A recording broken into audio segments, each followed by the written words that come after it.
भगवान श्री कृष्ण को मिलता एपरी दुईटी अभिशाप जार कारण संपूर्ण जदुवंश नष्ट होगा सह संपूर्ण द्वारिका नगरी समुद्र बुड़ी समाप्त होता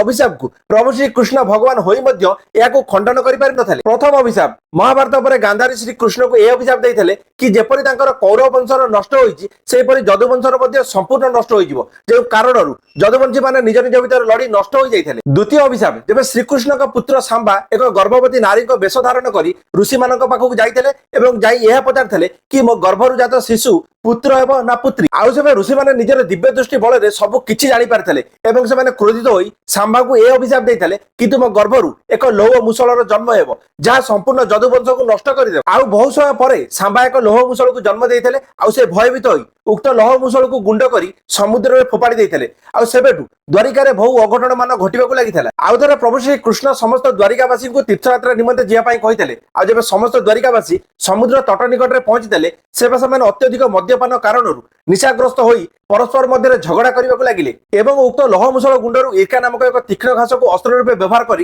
परस्पर उपर प्रहार करने को लगी जार आघात अंतर सभी मृत्यु घटी ए समस्त घटना देखा प्रभु श्री कृष्ण एक वृक्ष तले विश्राम करुवा समय जरा नामक एक शबर तीर बाजी प्रभु श्री कृष्णकर मृत्यु घटी कहुए उक्त तीर उक्त मुसलर अंश था बोली तो यहीपरि भाव संपूर्ण जदुवंशर नष्ट होता तो जदुवंश विनाशर यह घटना आपको किपर लगे कमेंट माध्यम निश्चित जनइबे वीडियो भल लगते लाइक करने सहित चैनल को सब्सक्राइब करने बिल्कुल भूलिए। रोचे जय जगन्नाथ।